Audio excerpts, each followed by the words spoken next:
नमस्कार दोस्तों। आज का हमारा टॉपिक है अकाउंटिंग प्रिंसिपल। अकाउंटिंग प्रिंसिपल ये सिर्फ नियम नहीं बल्कि वो सीक्रेट कोड है जो कागज़ों पर लिखे नंबर्स को भरोसेमंद बनाते हैं। इन्हें आप अकाउंटिंग की दुनिया के ट्रैफिक रूल समझ लीजिए, जिसके बिना किसी भी बिजनेस की गाड़ी फाइनेंशियल एक्सीडेंट का शिकार हो सकती है। आज के इसी वीडियो में हम इन्हीं रूल्स को बहुत ही आसान भाषा में डिकोड करेंगे। तो चलिए हम शुरू करते हैं। पहला है बिजनेस एंटिटी प्रिंसिपल। इस प्रिंसिपल को हम इकोनॉमिक एंटिटी प्रिंसिपल या अकाउंटिंग एंटिटी भी कहते हैं। इसमें यह नियम है कि बिजनेस और उसका मालिक जो होता है वो दो अलग अलग व्यक्ति होते हैं।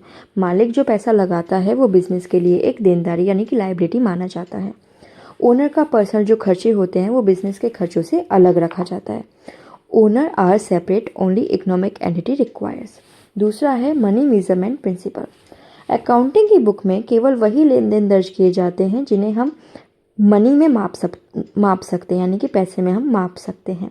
एग्जाम्पल अगर इसका देखें, जो भी एम्प्लॉयज़ हैं, एम्प्लॉयज़ की जो मेहनत या ईमानदारी को रिकॉर्ड नहीं किया जा सकता, लेकिन उनकी दी जाने वाली सैलरी को हम रिकॉर्ड करते हैं।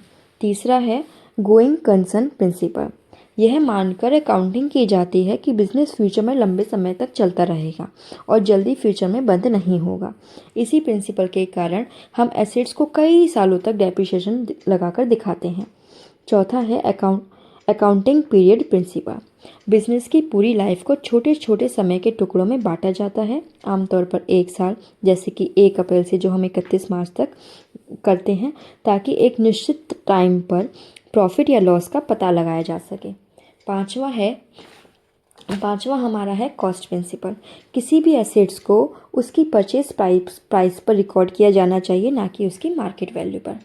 अगर हम इसका एग्जांपल देखें, अगर आपने 10 साल पहले कोई ज़मीन 5 लाख में खरीदी थी तो उसे बैलेंस शीट में आप 5 लाख पर ही दिखाएंगे। डेप्रिसिएशन हम माइनस करके दिखाएंगे। 6th is dual aspect principle. यह अकाउंटिंग की नींव है। ऐसा क्यों? इसके अकॉर्डिंग हर लेन देन के 2 पक्ष होते हैं, डेबिट और क्रेडिट। एसेट्स हम लाइबिलिटीज प्लस कैपिटल करके शो करते हैं। 7th is revenue recognition principle. Revenue को तब रिकॉर्ड किया जाना चाहिए तब वह कमा ली गई हो, ना कि तब जब पैसा मिला हो। 8th है एक्रूअल प्रिंसिपल। इसमें यह बोला गया है कि ट्रांजैक्शन तब रिकॉर्ड करें जब वह होता है, ना कि तब जब पैसे जेब से निकलता है या जेब में आता है। मान लो कि आपकी दुकान है और आपने जनवरी में 10,000 रुपये का सामान बेचा। कस्टमर ने प्रॉमिस किया कि पैसे वो मार्च में दे देगा। एक्रूअल प्रिंसिपल के अकॉर्डिंग आप इस 10,000 की कमाई को जनवरी के रिकॉर्ड में दिखाएंगे, क्योंकि बिक्री जो हुई है ना वो जनवरी में हुई है।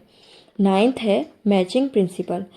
ये बताता है कि एक फिक्स टाइम का रेवेन्यू को उसी समय के एक्सपेंस से मिलाना चाहिए। अगर आप 2026 की रेवेन्यू देख रहे हैं तो एक्सपेंस भी 2026 के ही होने चाहिए, ताकि सही प्रॉफिट का पता चल सके।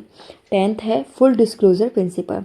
कंपनी को अपनी फाइनेंशियल स्थिति से जुड़ी हर इंपॉर्टेंट इन्फॉर्मेशन स्पष्ट रूप से बतानी चाहिए जो इन्वेस्टर्स या फिर बैंक के डिसीजन को प्रभावित कर सके। 11th है कंजर्वेटिज्म या प्रूडेंस प्रिंसिपल। यह कहता है कि फ्यूचर में जो भी संभवित हमारे लॉसेस होंगे उसके लिए पहले से तैयारी करें, लेकिन फ्यूचर में जो भी हमें प्रॉफिट मिलेगा उसे तब तक ना लिखें जब तक वह मिल ना जाए। इसी के कारण हम बैड डेब्ट्स के लिए प्रोविजंस को बनाते हैं। 12वां है कंसिस्टेंसी प्रिंसिपल। अकाउंटिंग के जो मेथड्स हैं ना, एक बार चुन लिए गए हैं, उन्हें हर साल एक जैसा रखना चाहिए। बार बार तरीके बदलने से तुलना करना मुश्किल हो जाता है। Last is materiality principle. केवल उन तथ्यों और आंकड़ों पर ध्यान देना चाहिए जो बिजनेस के लिए सिग्निफिकेंट हो।